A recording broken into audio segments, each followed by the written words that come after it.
From the latest on Caribbean cruises to kosher safaris, pilgrimages to Jewish Eastern Europe, and award-winning wines and international cuisine in sun-drenched Tel Aviv. Sit back and enjoy the trip with the travel edition of the Jerusalem Post podcast.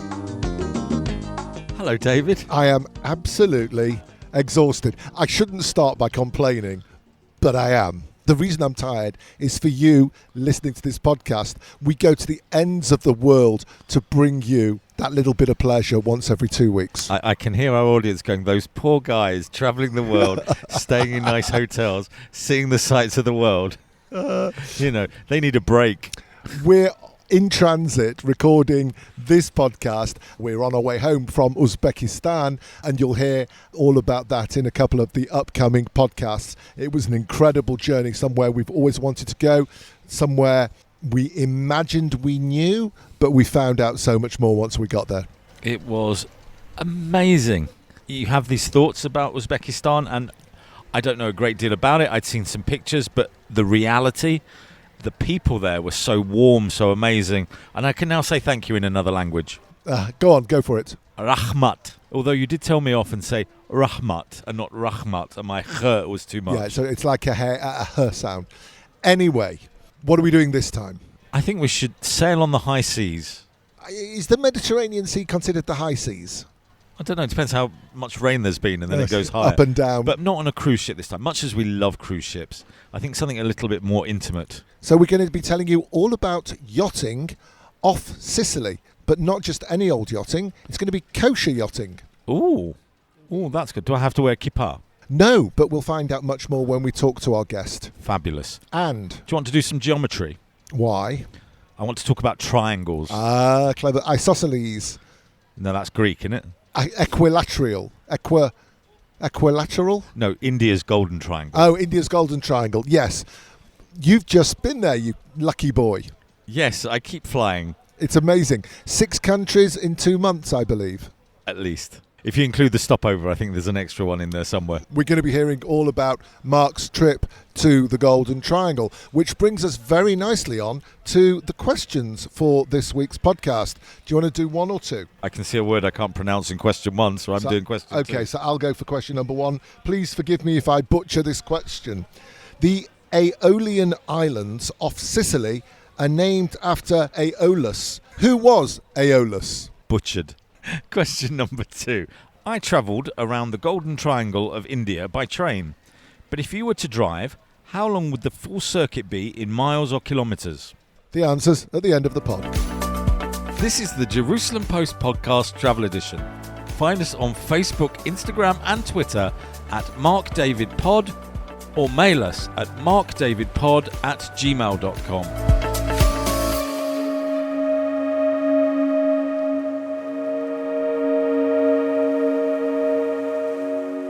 For those people who keep kosher and keep Shabbat, travelling can often be challenging. Of course, there are kosher hotels around the world. Cruise ships will make some form of offering for kosher food, but it sometimes comes a little awkwardly. For example, you travel business and everybody around you has got beautiful dishes and gorgeous food, and you end up with lovely food, but it's in a silver foil package. I went on what is called a gullet cruise about 20 years ago. It was 8 families on a wooden boat off Turkey. And trying to keep kosher was not exactly easy when you're the only Jewish family there. But what we sort of did was eat salads and eggs and fish, and everything was catered for us, but it was still a little awkward. But the crew did everything they could. But if I was someone who kept strictly kosher, I probably couldn't have done that trip. So we know a man who can. He's Warren Marland, proud to say he's formerly from Manchester, has lived in Israel for many years. He understood this problem and is now offering those who want to go yachting a solution. I've been living in Israel for 30 years. I've got a background in high-tech, in software, in traveling the world. And for about 15 years, I've been running my own business as a consultant. Some of the projects I worked on have been right by the sea. Where does the love of the sea come from? I mean, it's all well and good living near the sea, but it doesn't mean that you want to be in it or on it.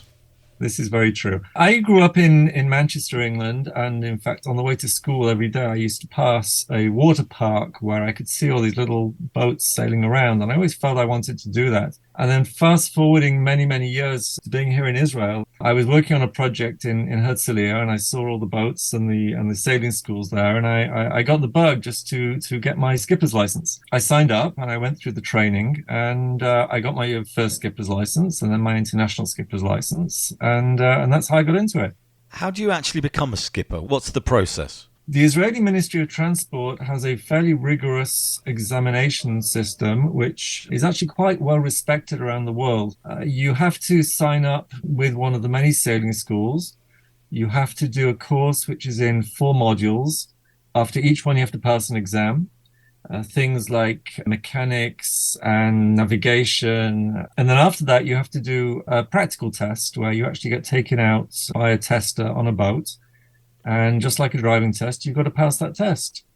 And if you do all that, you get your first license. Is there a 3-point turn or reverse parking? There are tricky maneuvers, trust me. There are tricky. You've got to back into spaces and you've got to be able to do your knots. And it's a tricky exam. Not everyone passes the first time. As far as I know, you've spent most of your sailing time in the Mediterranean. Is that just because it's near home or there's more to it? Israel has got a very long coastline along the Mediterranean, and we don't really take advantage of that. That's one of the reasons that sailing is a popular hobby, a popular thing to learn. However, Israel has got a fairly boring coastline. It's very straight. You go out into the sea and you can have some great fun, but after a few years of going out and sailing around for a few hours and coming back, it does get a little boring and you want to look further afield. The advantage of the Mediterranean is you can go to Greece, you can go to Italy, you can go to Croatia, you can go to some of the best sailing areas in the world, which are a very short hop on a low-cost flight. Yes, you can sail there, but it's a very long sail in very boring open seas to get to the closest place, which is Cyprus, which is around 27 hours to sail. So most people, they fly to a location, you've got the whole of the Mediterranean that you can go and visit. You've taken your love of sailing and you've turned it into a tourism idea, kosher yachting. How does that work? The beauty of a sailing boat is it's a little bit like an Airbnb in that it's a self-contained unit where you can do your own cooking and you've got your own little world. Now, this became particularly important during Corona, where sailing was a very Corona-friendly activity. You could go out to sea and you'd be in your own bubble away from everyone else. I did this a few times during the Corona years on a catamaran with friends and family. And we got such a great response that I thought that maybe this is something that other people would like to do. There are challenges for anyone who keeps kosher and keeps Shabbat, and we can solve those. The 3 challenges are, if you want to go and charter a boat and go sailing, all the charter companies will force you to go from Saturday to Saturday, which is no good if you keep Shabbat. And then you've got the problem of a kosher on the boat, which you can solve. And then the third problem is that you also need to be able to stop from Friday to Sunday morning. So if you can solve all those problems for Shabbat, for kosher, and for the charter period, then it's something that other people can enjoy. So let's delve a little deeper into those challenges. How do you provide kosher food to your customers? I've played around with a lot of different options, and one of the problems is there are a lot of different options. Just like when you go and rent a car, you can go for an A-class Mini or you can go up to a luxury Lexus. And it's exactly the same in the boating charter world. I don't own a boat, but I recognize that if I can charter a boat for a very long period, for a whole season, I can chop up that time into midweek to midweek periods. So I solve the problem of the Shabbat to Shabbat. I can make the boat kosher, so everything inside the boat is kosher. And then I can find somewhere to stop for Shabbat. In terms of the food, as long as I know my base that I come back to every week or every 2 weeks, I can make sure that I have supplies delivered there from wherever the closest kosher supplier is. Do you have a chef on board then? We offer a chef as an option. Our basic package, if you like, is for self-catering for people who want to do that. We can add a chef in. There is a room for him to sleep and there's room for him to work. So we offer that as an option. On the Shabbat side of things, how does it work? I mean, you've talked about the sailings midweek to midweek. Without getting too deep into Jewish law or halakha, what happens? Do you keep sailing during Shabbat? Do you dock and people can get on and off? What's the offering? What we do is we arrive on Friday lunchtime in a marina where we've booked a space and we tie up in that marina. We connect the boat to the local electricity and then we stay there until Sunday morning. During Shabbat, we, just like we're at home, we cook meals before Shabbat and then we eat them on Shabbat. We go for walks during the day. We can solve all the problems. The biggest problem you normally have on a boat is the fact that the toilets are all electric. That is for people who won't press the button on Shabbat, then we have a solution for that as well. If it's yellow, let it mellow.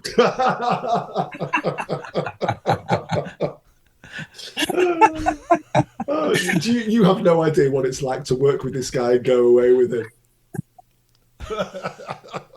I would do the second verse. It's all well and good you talking about kosher and Shabbat and all these types of things. Does that mean I have to be, observant to join this trip? Absolutely not, David. We're looking for anyone who wants to come sailing with us is more than welcome. The boat itself is kosher and we expect people to respect that. And we'll be stopping for Shabbat. Anyone who wants to get off the boat and tour and do their own thing is more than welcome to do so. Your upcoming season is 2023. Where will you be sailing in the Mediterranean? In 2023, I decided to focus my efforts on Sicily, where there are 7 islands to the north, known as the Aeolian Islands, all of them volcanoes, 2 of them active, 5 of them dormant. And it's just the most spectacular scenery, the most spectacular area. I have a boat there for almost the entire period from May to September. We'll be going out for 7-day trips or 14-day trips. Even though we'll be focused on Sicily, there are people who want other places, other locations, and we will do custom tours for anyone who wants in other locations. Absolutely fascinating. I think Mark and I would love to join you. I don't know if we could afford 7 or 14 days. But for those people whose appetite you have whetted, how can they get hold of you? Well, I have a website which is called Kosher Med Sailing, kosher med sailing, one word.com. I'm also on Facebook, also on Instagram. Warren Marland, it's been fascinating. We wish you lots of luck. It's great to hear about, first of all, people who are serial entrepreneurs doing something in a very different way, jumping into new waters, as it were, but also people who are taking on board the need of the kosher traveller. Thank you very much indeed, and wishing you lots of luck with this venture. Thanks so much, both of you. And now it's time for the news from the Jerusalem Post podcast Travel Edition. It's estimated that the global sustainable tourism market will grow by some $335 billion over the next 5 years. That's according to Technavio. The figure represents an annual growth rate of 9%. The forecast covers hotels, restaurants, and the leisure market. Saudi Arabia is offering investment opportunities worth $6 trillion in the travel and tourism sector through to 2030. Tourism Minister Ahmad Al-Khatib says the kingdom plans to be a global tourist destination by the end of the decade. He was speaking at the World Travel and Tourism Council Global Summit in Riyadh on November the 29th, 2022.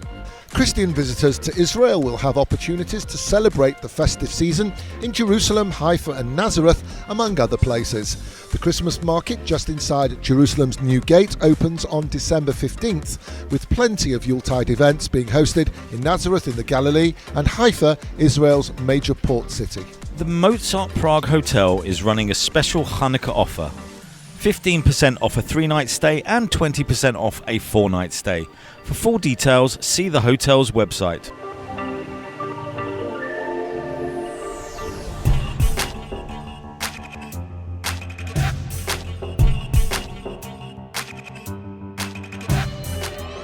I know we've said this a few times of late, but Mark did go away without me once again. Well, you went away without me first. I can't keep track. Do you realise in the months of November and December 2022, you've been in 6 countries? And I don't think I've been in Israel that much. Don't tell anybody that. Well, I included Israel in the 6 countries. But the one that's probably most fascinating, if you remember, 6 months ago when we were talking about favourite places to visit, and I threw out Uzbekistan and New Zealand and Italy and France, there was only one place that you really wanted to see. And your dream came true. I went to Las Vegas. And from Las Vegas, you won a ticket to India. Yeah, no, I had 2 places on my bucket list. Las Vegas just for the sheer trashiness of it and the lights, and India because I love Indian food, and I grew up in a neighbourhood in London where I think a third of the people at my school were Indian, so I've always had close affinity to India. Did you discover any Las Vegas, the glitz, in India? No. Absolutely not. If there's an adjective for India, glitz would not be it. What would the adjective be in the part? And we'll get on to where you visited, but from what you saw. 2 or 3 people said to me before I went, they went, "Oh, India, it's an assault on your senses. It's something else, India." And it definitely was. Probably not as bad as I thought it would be. I know that's probably My dream to go somewhere. But based on what people had said, a lot of people had said, "No, India, I'd never go there." And when I got there, the noise is the first thing that hits you. So you arrived in the capital in New Delhi? Yeah, we flew Air India from Tel Aviv to New Delhi, an overnight flight, got a couple of hours sleep. When you fly to Israel, particularly on El Al, you already get a taste of Israel on the flight. Was that the same with Air India? A little bit, yeah. The majority of the people on the plane were Indian. I think the route between India and Tel Aviv tends to take Indian workers back and forth. So do you get that assault on your senses, as it were, or it's just a regular flight? It's a regular flight. It was an Air India 777 and much nicer than I thought. And unlike on certain national airlines, the screens worked, so I was able to watch a film. Yeah, no, it was just a typical normal flight, nothing special. So you landed the middle of the night, early morning? It was about 6 o'clock in the morning. You open the doors of the terminal, and what happens? Straight into the terminal, and you go into... Everybody always says when you go to Israel, the bureaucracy, it's like it was in Britain in the times of the empire. Well, it still is in India. Israel has improved a lot. India, when you're queuing to get through passport control, you can queue for 30 minutes, and then the person behind the glass screen gets up and goes for their lunch, and that's it. So after an hour in passport control, we were out, and there was a taxi waiting for us. This was a taxi that you'd ordered? Yeah. The main thing to know about India is it is remarkably cheap. Coming from Israel, it's even cheaper. A taxi from the airport to our hotel was something like £4 or £5 or $6 or $7, whichever way you want to And look were at you it. staying downtown? We decided that we would try and do this on a budget. We would try and get all the accommodation done for a night in a hotel in Israel for the whole week. Wow. So wait a minute, that means a couple of $100s. Yeah, I think our accommodation budget for a week was $250. Were you staying, I'm assuming you weren't, in 5-star hotels? No. So what type of accommodation did you go for? We were going to 3 destinations. I'll talk about it more in a bit. We were going to go to Delhi, to Agra and Jaipur, what is commonly known as the Golden Triangle. And we were going to do it on the train from each location. Each journey was somewhere between 2.5 and 4 hours. For the first journey, we decided to try and find a hotel not too far from the station in the centre of Delhi. That would give us access to the centre of Delhi. And we stayed in probably a 3-star hotel. Really nice hotel. The only thing was being near the station. It was a little bit noisy at night, but we were so tired. Didn't matter. Very clean. It had excellent food. And you start to get the smells of India, the spices and the curry, and unfortunately a little bit of the streets. Delhi was fine, Jaipur was fine, Agra less so, but you could certainly know you're in a different country. Okay, just very quickly finish off on the accommodation. So you're in a hotel in Delhi. What did you have in Jaipur and Agra? So in Jaipur and Agra, we stayed in what's known as a homestay. There's supposed to be parts of larger houses where the people live in the house and then have 4 or 5 rooms that are converted for guests. So in Jaipur, I think there were 10 rooms converted. Really grand house. Agra was a slightly different story. It was closed, apparently due to water problems. But it just so happened the owner had a crappy hotel in the centre of Agra. Right. Yeah. So let's forget the Agra one. Yeah. Staying with the family in Jaipur, do you get a sense of the life of an Indian family, or do they keep themselves to themselves? Well, you meet them. You're not really living in their house. Their house is separate. So you feel like you're in a hotel or a guest house. So you see the owner and the owner's wife. They have a breakfast room, which you get evening meals in as well. They're very happy to help. Somewhere between hotel and guest house. But really nice. So let's rewind a bit. 60 seconds on what to see in Delhi. What we did in each of the cities is we tried to take some form of tour, either a taxi tour or like a walking tour of the city. And in Delhi, we also did a culinary tour as well. This would cost you maybe $100 to $200 in Israel for a culinary tour, maybe $300 plus for a taxi tour for the day. In India, it was around $40 for a day, including the driver and the guide. Amazing. And the culinary tour, I think, was $15, including the food. So you were only there for a week. Did you manage to squeeze other things in your couple of days in Delhi, or that's it? So we saw India Gate.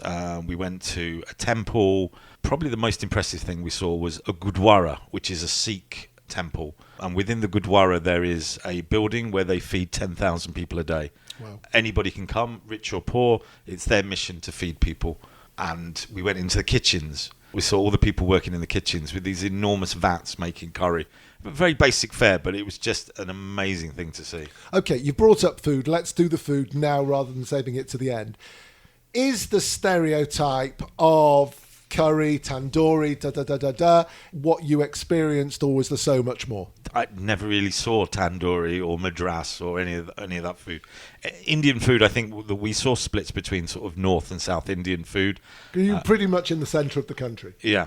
A restaurant says veg or non-veg, not meat or milk or anything like that. It's veg or non-veg, and probably half the restaurants were veg, and even those that are non-veg, the majority of the food there is still vegetarian. Do you burn your mouth with the spiciness, or you can choose, or there are many mild dishes?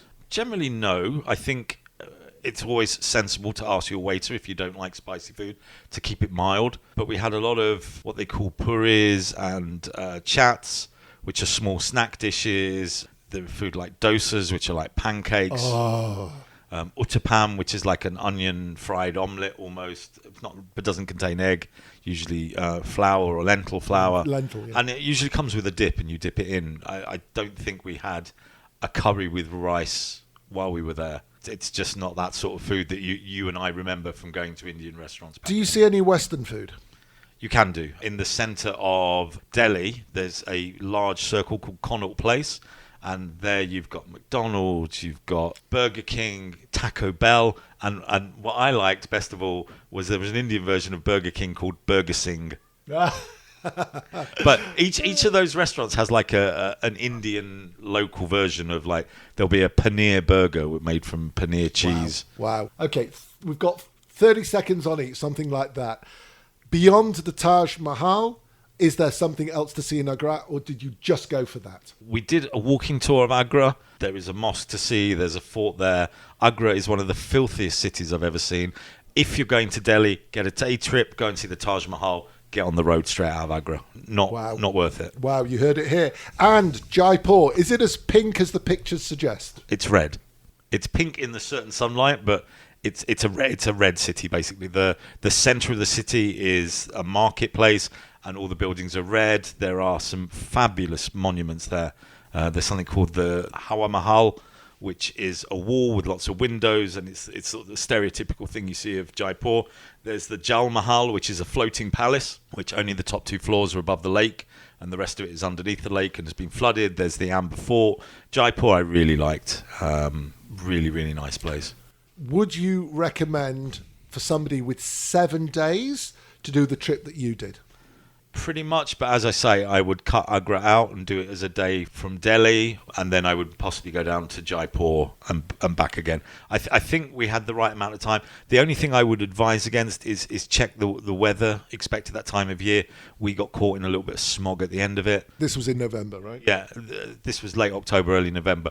Give it a couple more weeks until the season is over for burning farms and burning crops, and then it's really wonderful. And final question, are the trains, you took trains between these places, as crazy as social media would suggest? It depends what class you book. If you're booking the train, book early, book a chair class or executive class with air conditioning, and it's just like getting a train anywhere else. And the food that they bring, there's a guy bringing masala chai, bringing samosas and pakoras and omelette sandwiches all the way up and down the train. It's all vegetarian food. Fabulous. Folks, share your India experiences with us on social media at Mark David Pod. Mark Simon Gordon, that's his middle name. Thank you very much indeed. Namaste. Golden Triangle Fact File. Air India, American and United operate non-stop flights between Indira Gandhi International Airport and several US destinations. Air India operates direct flights from Tel Aviv to India, flying to Delhi 5 times a week. Delhi is well connected with Canada, Europe, Turkey, the UAE and Australia. It takes around 40 minutes from New Delhi Airport to reach the city centre by a prepaid taxi. Cost is approximately $10. The Delhi Metro connects the airport directly to the centre of New Delhi. Indian railway tickets are a complicated affair. We used an agency called One2Go to make the ticketing process simpler. Make sure to book an air-conditioned seated carriage. Delhi has a number of luxury hotels to choose from.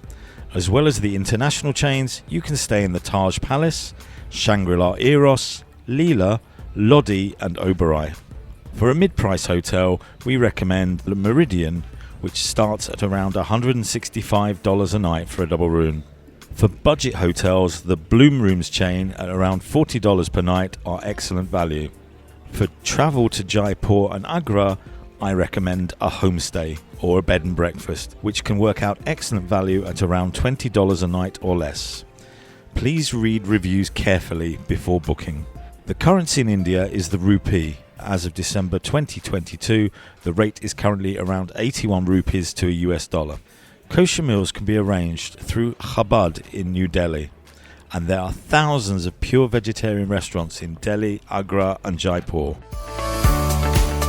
You're listening to the Jerusalem Post podcast Travel Edition. Find us on Facebook, Instagram and Twitter at MarkDavidPod or mail us at markdavidpod@gmail.com. Do you like my hat, David? You kind of blend in, I guess. With interference. We're in Turkey, waiting for our flight back to Israel, and one of the things that I've always noticed about the major hubs in the Middle East, and I'm including Turkey in the Middle East, is the mix of people from all over the world, but particularly from Central Asia, from the Middle East and so on. And so your Bukharan kippah blends in with everybody else, and it matches the festive decorations behind you. And if I go missing in this airport, which is enormous, you might actually be able to find me, unless I'm in the Uzbekistan Airways queue. Exactly. Anyway, what was the point of all of that? Nothing. I just thought we should chit-chat at the end of the fascinating podcast. Yeah. So a couple of thank yous. Warren Marland, thank you for being a guest on the show.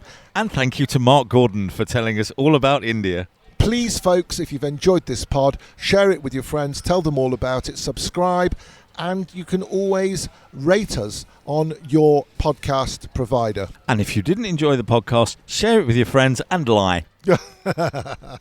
If you want to reach out to us, you can do it by email to markdavidpod@gmail.com and check us out on social media at markdavidpod.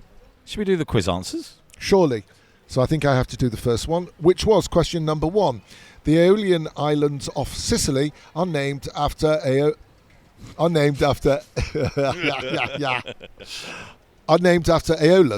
Who was Aeolus? Aeolus was the demigod of the winds. That's easy for you to say. I travelled to the Golden Triangle, and you've heard all about it now, by train. But if you were to drive, how long would the full circuit be in miles or kilometres?